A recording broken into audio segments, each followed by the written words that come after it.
ನಂದಿವಾಹನ ನಾಗಭೂಷಣ ದೋಷ ನಾಶ ವಿನಾಶನ ಸೃಷ್ಟಿಕಾರಣ ನಷ್ಟಹಾರಣ తమోరజో సత్వగుణ విమోచన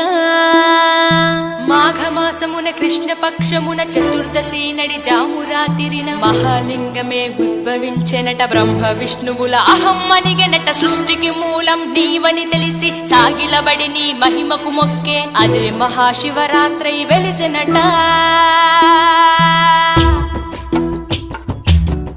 అరే ఓ జంగమా విభూది లింగమా పక్కన పార్వతమ్మ తలపై గంగ